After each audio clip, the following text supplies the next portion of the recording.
It's given to me by a soccer player. Savage. Which kid is that? It's not the one that's going to Florida College. No, that's Jameson. That's Uh, the youngest one. yep. Uh, which is funny because I know that can't be true because according to the law of averages, every dad is the best dad in the world. No, just me. Just you. Of course, Jamie Just feels me. that's the accurate way. To paraphrase you, who sent a private message to my daughter, you're in second place, which is the first loser, Phil.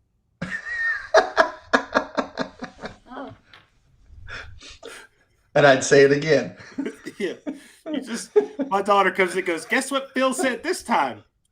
As long as I can entertain. As long as I can entertain. I'm going to start sending, other propaganda posts, on a regular basis. Hey, you were going to have her at your house this weekend until COVID hit. That's out now. It was a possibility, Yeah. but COVID ended that conversation pretty succinctly. Yep. Um, um, most of Standing your firm, family is though. most of your family is welcome here. Yeah. I mean, I've slept in Jesse's room. Yeah, I think most of your family. The schedule goes up and down on who isn't welcome. So, for those who might be joining in and paying attention to our frivolity and silliness, we're going to be talking today about thematic approaches to worship, whether that's a thematic approach to a single assembly, but also thinking about annual themes that Terry and I have talked about before, monthly, quarterly themes, how themes can influence your work.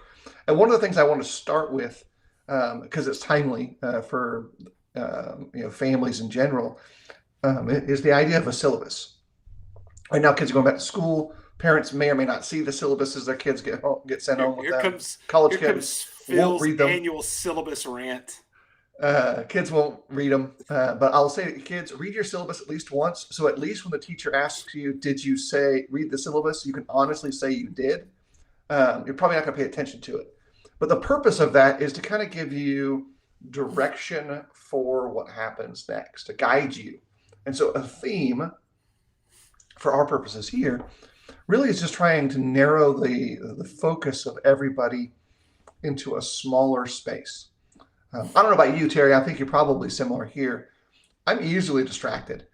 If there's something shiny in my sight line, it's entirely possible that I will start digging on that. I was talking to one of the sisters at services Sunday. She was talking about how when she's reading at home, she'll see a word she doesn't understand and immediately go to the dictionary and spend like an hour digging in on that single word and then forget what she was reading about. And I do the same thing sometimes. Like I'm just exactly that same, ooh, that's really interesting. And I go dig in that space. Well, a theme, in part, helps everybody stay focused. What about you? Easily distracted. But usually it's like a bag of chips or a cookie, not a word. Or something going on. You know how that goes. Easily distracted. Yeah, I think themes help us just focus our minds. I think themes also help us. Um, I think themes help us be more interactive when we know the theme too. That's the advantage I think of a series. Whether when I started preaching, used to do series like congruently. You used to start one Sunday morning and you just preach through that series till you were done, right? Right.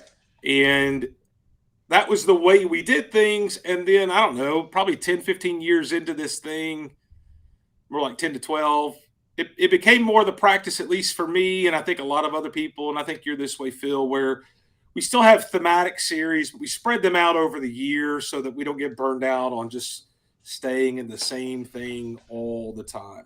Um, Mm-hmm.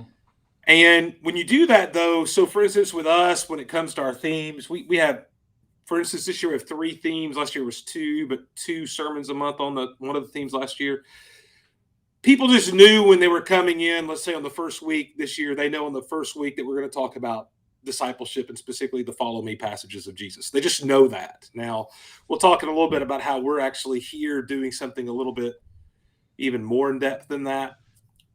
But the idea there is, I've had positive response all the time for people saying, I really like being able to know what's going on and know what to expect. One of the other things is during COVID, you were probably like a lot of us, we were emailing out our songs. People were printing them out or using their own phone. We weren't producing anything. And even that was the same thing I heard several times by some of the members, where they really liked the fact that they knew they had time to think about the songs before they sang them. I think there's a part of this where people really benefit from having some meditation about what's coming, and themes provide that in a lot of ways.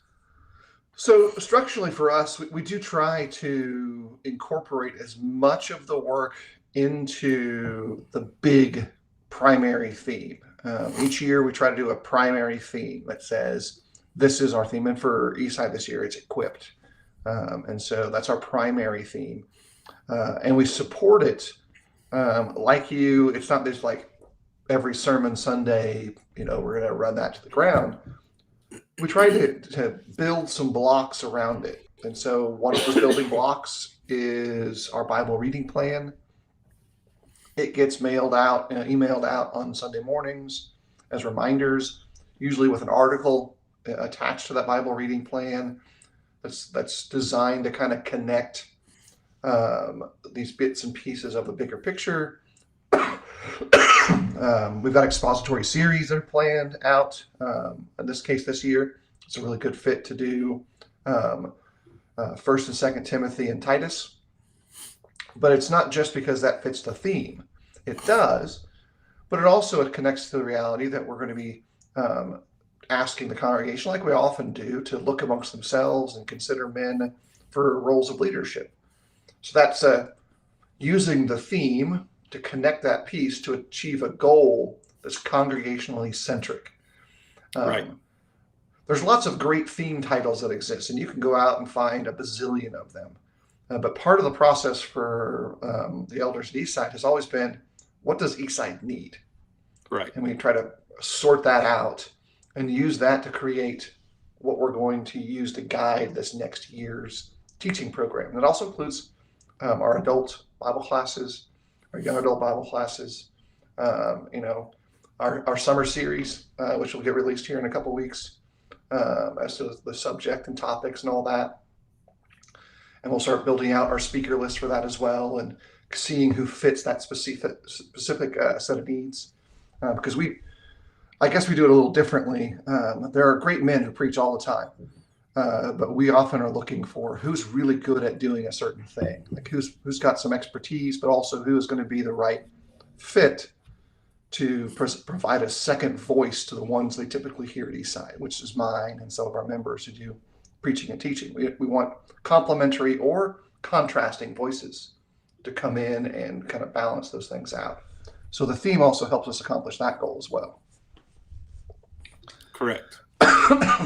Well, for us, we have a couple of different thematic series. One of those themes becomes our small group focus, which then pulls that with a little bit more emphasis.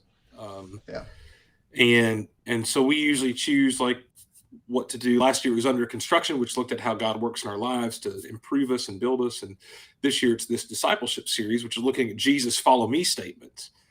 And so you take, the approach there though is that you're taking something and you're really emphasizing it. You're really trying to make it a central focus for everybody in a way that impacts their lives. And you want to do that in a way that actually, serves the congregation best.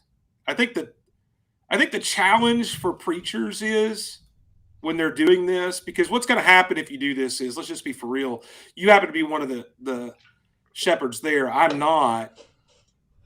A lot of this, it's a joint thing, but a lot of this is going to end up falling on the preacher for ideas and construction of the thematic elements. That's just how that works. And we're expected to be a part of that. This is what we do. Like this is what we've committed to do the work of.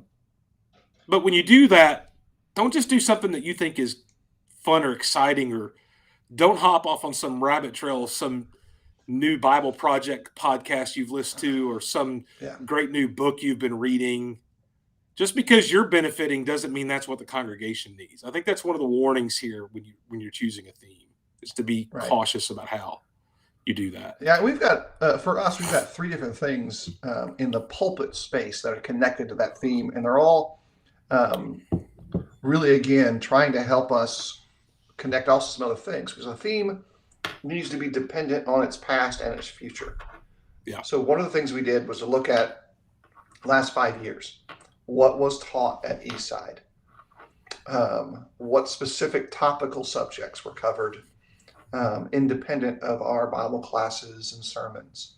All right, what are some spaces where we need to add some effort, some extra work? And we had, because of the nature of the way our classes run, also with COVID adjustments that were made, we had covered a large part of the Old Testament, which is fun and exciting, and it's great text to go into. But we realized we needed to really shift the emphasis for this year textually into the New Testament. And so when we laid out our 3 things, which is the big theme is our big theme, and it'll have 12 sermons that cover that theme. And we've got a 12-part expository series for the year, and then we have a topical thing that's really designed to cover. Phil's dying, y'all. He's dying. Phil's dying. Apologize for that. It might be, for us, we're looking at like basically Paul and Paul's influence on the New Testament. And so we're going to have 12 sermons to look at most of his New Testament epistles.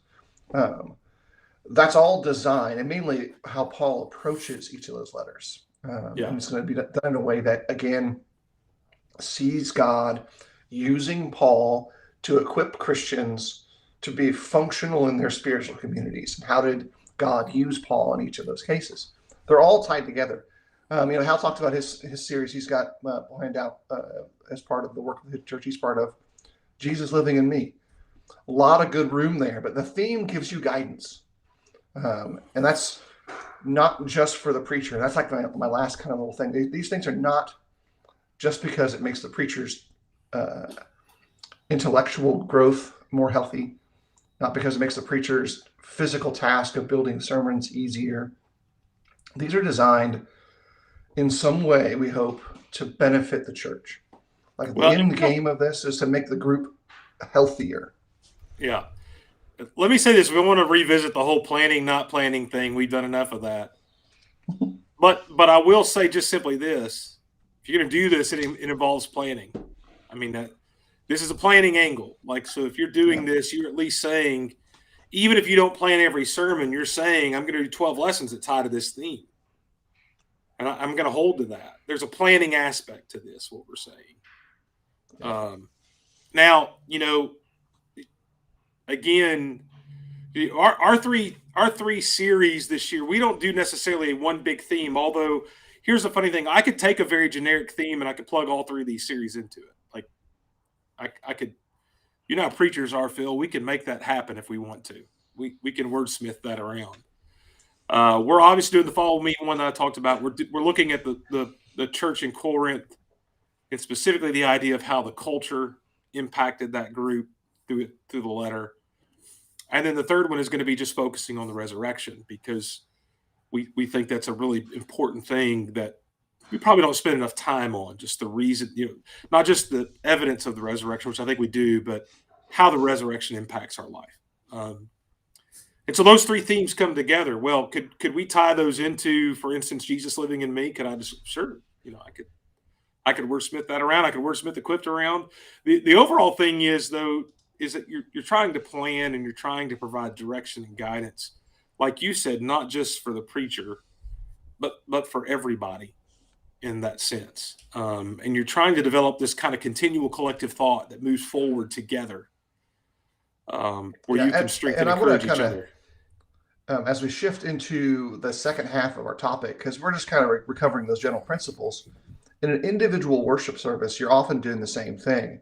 But I want to encourage preachers in particular to be responsive to the worship needs of the church. And that's going to include now taking off the let me tell you what we're doing attitude and listen to those who plan the Lord's Suppers, those who plan the song leading.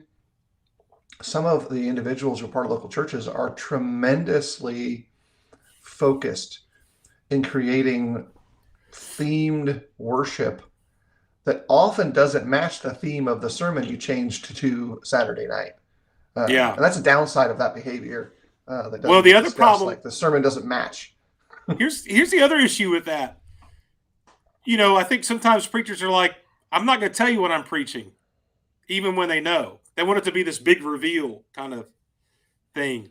And I think I've been guilty of that in the past.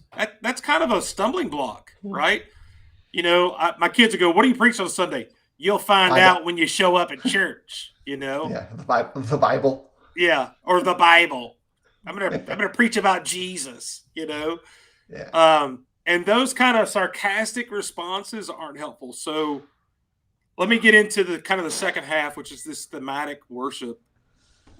One of the changes that we've made here, and this was planned pre-COVID, but slowly COVID changed the rollout of this. We really try to have a focused thematic approach to worship. And what that looks like, just to be clear, is that on Tuesday or Wednesday, I send out an email to all of the worship participants saying, here's a lesson topic. Here's where we're headed. Here's what that looks like. And it's encouraged. Here's the reading. Here's not just the reading, but maybe even sometimes, hey, here's some suggested songs that may go along with this for the song leader. Now, one of those changes we made in there too, Phil, is we no longer have a song leader. We have what's called a worship leader, which is intended to potentially even open that up to somebody who doesn't even lead singing. That you could give this theme to, let's say, Jonah over here, and Jonah can't lead singing, but he could pick out 5 really good songs with a theme. And Jonah can go get as many song leaders as he wants to lead those 5 songs. And we don't restrict that to one song leader anymore. Now, we may have as many as 3 or 4 song leaders on a Sunday morning. Because what's more important than one song leader is one focused theme. And it may be, Phil, that we know there's one guy that's really good at leading this one song. Get him to lead that one song because he's really good at it. Yeah. Right? That's maximizing your ability to worship. All of that to say, we start off early in the week. We want the guys to do a Lord's Supper to try to tie into the theme. And sometimes that may be difficult. It may be hard sometimes to tie into a theme like, hey, Sunday, I'm just going to introduce the church at Corinth. Right? And that's going to be our lesson. Well, that's kind of hard. Like, what songs do you sing? But there's ways out there. We want you to incorporate your prayers. The call to worship. We want everything to start off with a good call to worship. We don't have announcements. We have call to worship, which is really powerful and gets our whole morning started off right. And so that gives these guys 4 or 5 days to figure that out, what they're doing. And then on Wednesday, usually, or Thursday, I'm going to send a message out to the entire congregation that says, here's what we're doing on Sunday. We'd like for you guys to think about this. We want you to focus on this before you get there Sunday. Here's our primary text. You can go ahead and read this a couple of times before you get to church. And what our intention there is just to have a more productive, collective time period together. And that's accomplished by being open and transparent. Here's what's going to be. There's no more I'm preaching on the Bible Sunday kind of stuff. Yeah. That's not where we're at on that. And here's some things to think about in that packaged approach of like putting together, this is what we're going to do that day. If you were to talk to families and they get together for their big holiday meals and how much effort they put in to refine the menu, everyone kind of collaborates and you end up with this is what we're going to have. And everyone's excited because they know they have a part in producing that. But here's a neat component of it. Aside from, hey, this is actually could be better. Some of these roles that have traditionally and textually and for good reason been limited in participants, like guys who don't lead singing. They don't have the ear or the ability. Now they can do that. Young believers, now they can do that. We add even more. You can have individuals who may not be taking a public leading role, who can help plan the course of the worship, where they would never have been allowed to otherwise, for any number of reasons. Right. And so you can really now incorporate a larger part of the communities of believers together, and not violate consciences, not violate the text, but still not produce a great worship where everyone gets to participate, or maybe they never have before. Think about this. You could have a worship leader that doesn't lead singing, never had an opportunity to choose songs, who even theoretically, him and his wife could sit down with this theme and together choose 5 songs, okay, and invite different song leaders, and he never lead a song, and have a powerful impact on the assembly. And it may be a guy that doesn't like the public aspect of worship, but you've given him this opportunity to participate in the public aspect of the worship that otherwise isn't there. And by the way, I will tell you, that is a really hard concept for us to grasp in our culture. The way we view public worship is really hard for people to even fathom, that somebody could select songs for your assembly who's not a song leader. Like, that idea is foreign to us to even think through. Well, for years, the congregation at Jerry Winston Road used to do this singing nights at different points in times, like as additions or secondary aspects of worship. And one of the things that would take place is every once in a while, as opposed to a themed singing service, which we did a lot, we would simply put out a clipboard or a whiteboard and say, hey, write out the songs you want to have led tonight. And everybody, sometimes visitors would come up there, and they, 472. I want to hear 472 tonight. And the song leaders would go up and say, I'm scratching off 472 off the list. Like, it was not that complicated. We did it on a whiteboard. We did it on a whiteboard. Yeah. We used to do it on a whiteboard that we would pull out for it, but then we just said there's going to be a clipboard when you walk in. Yeah. And that clipboard could be up, the song leaders look concept at it is still the same. Right. And so all you're doing is the same thing, except now you're doing it with purpose. Right. And it's not just the top 40 best hits. It's purposeful. Yeah. Yeah. And that takes it out of a cultured approach to church, to assembly, to worship, and puts it into, let's ask this question: what's going to benefit this individual community right now? And I think there's some value to that. That also extends into prayer content, types of prayers. Correct. It allows the theme, the worship leaders, to influence the sermon rather than the sermon driving the bus. It allows to move emphasis for things like the Lord's Supper, to say, okay, now it's going to be its major emphasized component. So I think there's a lot of things that by shifting that syllabus purpose, what's our goal? What do we hope to achieve at the end of our assembly? To the first thing you ask, well, now you can better do all those other parts. Yeah, one of the interesting things too that has been a benefit to this, when years ago I was at a congregation that had never had Lord's Supper talks, never. And when we added that in, it was really entertaining to see. One of the elders actually was like, well, we'll try it for a while, but how many times can you talk about the Lord's Supper till you get bored of hearing the same thing? And first off, kind of a short-sighted statement, okay? But second off, I think one of the interesting things about that is just simply that it is amazing to see how this theme approach actually influences the guys with the Lord's Supper talks to have different insights and angles that perhaps you would not have had before, and that are really great ways of tying everything together. And it is really interesting that the Lord's Supper kind of is in the middle of everything. We do all of our singing before the Lord's Supper, and then essentially a prayer and the sermon.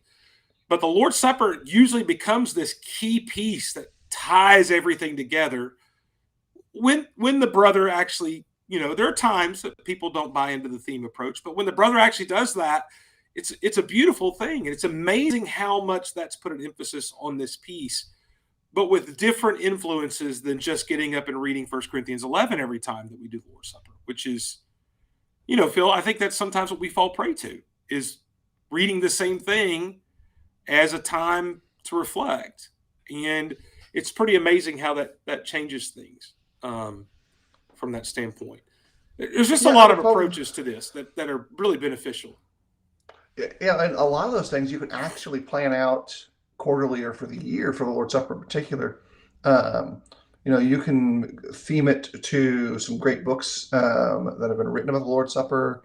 There's a couple, I'm sure you know a few of those. You can just say, hey, we want to encourage you as a primary text for the Lord's Supper to select a psalm or a text from the Old Testament or a text from the New Testament, and tell us about it in advance so that we can lay those out, and so that the time you're going to do your Lord's Supper talk, it's going to connect to everybody else's for the course of the year. And so you're not telling people what to do, you're guiding them towards a destination and saying, hey, tell us what you plan to do ahead of time so that we can now kind of all work together and get excited for each of these worship days. But it does require far more accommodation and interaction in the planning side than in some cases people are comfortable with. I will have guys when the duty roster comes out that will send me a message now, and it's 3 weeks away from when they're doing a task, and they'll ask, what's the plan for that week? And generally speaking, unless it's a flex week, I know what the plan is. If it's a flex week, I may say, hey, I'm not positive yet, I'll get back to you. Because I have flexible weeks in there for a reason. But whenever they ask and we know what the plan is, it gives them, some of these guys, 3 weeks to plan what they're going to do. Yeah. Which is really beautiful, from that standpoint. Well, and I try to maintain my series on the same Sundays. But one of the reasons we only do 3 primary series for the year is so that when I travel, the visiting speakers, one of the members or otherwise, they can choose. Do they want to do Correct. part of the series? Or do they want to do something else? Okay, we can just adjust. Like, it's totally fine. No disruption. But sometimes we don't know exactly all of those dates now. So we never assign dates to the series per se anymore as hard and fast as I did when I was first starting this. Like, no, it has to be this Sunday. No, it doesn't. It has to be in this sequence. Yeah, we do solely with the flexibility built in that, hey, if I'm going to, for instance, the last week of reading Jeff's comment there, the funny part of that's pretty funny. Say, for instance, I got the first week is always going to be this series. I'm going to be gone. I'm not this year, but normally I will go to lectures in February. I'll just move that to the last Sunday of January. And there's always that allowable flexibility within the system. And another thing I'll do is I will plan. So when I do my annual calendar, I'm going to plug in certain sermons that are going to be always Mother's Day. I'm going to talk about mothers. Father's Day, I'm going to talk about fathers. I'll move the series around accordingly within that month to allow for that. So it's interesting how all that works out in that sense. Like for me, I don't necessarily guarantee a Mother's Day, Father's Day sermon. If there's a flex space on that Sunday, then it's likely that's what's going to happen. But if I have the slot for the sermon prior to Christmas and the sermon prior to Easter or on Easter, you absolutely know that I'm going to be covering those 2 key subjects exactly as I think is appropriate in those contexts. So if it's the pre-Christmas sermon, it's going to be about the birth of Christ. And it's going to be about You're not going to preach about why Christmas is a pagan holiday and it's not the birth of Christ and set everybody straight. Yeah, I need to get the link, my Lutheran satire site for that at this point later after the podcast. So Christmas. Yeah. Yeah. But no, I don't think that's effective. Because again, my goal is what is going to effectively influence the worship, the hearts, the assembled brethren together in a way that is Godward and heavenward. Where is your mind already anyway? Like, that's the question. It's funny because with last year, the greatest story I've written, it was 26 sermons about how Jesus is the story of the Bible. And so those fell on Christmas and Easter. And it was very Yeah. easy. You know, Easter wasn't on the resurrection, but it was about Jesus. It was taking, I can't remember which story it was right off the top of my head, and showing, here's Jesus, you know. I guess I could So take it's, Jeff's comment down, but I like just leaving it there for a little while longer. I was letting yeah, it I'm ride. not positive yet, you know. I mean, it's gonna Yeah. happen. Or it's already happened Such and I as don't know it. such is the way of things. Um, This is the way. Uncertainty is certainty. This is the way. Let me add just one little tidbit, and I mentioned it in brief. The content of a person's prayer is something that typically we think is sacrosanct. You can't re or change what a person's going to pray about, because that should be personal. And I want to suggest that there's an area where we've gone too far with that idea. We ask people to pray for things all the time. I think it'd be appropriate for us to consider, let me talk about how you're going to pray. What kind of prayer is going to be in this space? Like, what kind of things should we be thinking about? Not what you're going to say, but the approach to it. The Old Testament shows a number of kinds of prayers. We talk about adoration, confession, thankfulness, as concepts in prayer. Each of them have a great place that should be, where does this go in our worship? I think services that begin with prayers of adoration are a thing that maybe emphasize. A prayer that might follow the Lord's Supper or might follow a particular sermon could be heavy on confession or thankfulness. And I think it's appropriate then in the thematic side of the worship to say, hey, when you're doing this prayer, I realize you may have a lot of things that people have mentioned to you, things that you think are important, but for the theme of the worship, can you include?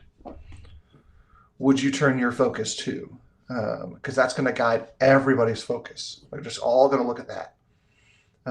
And so that means that two things can happen. One, in that part of the worship, you double down on emphasizing the most important thing.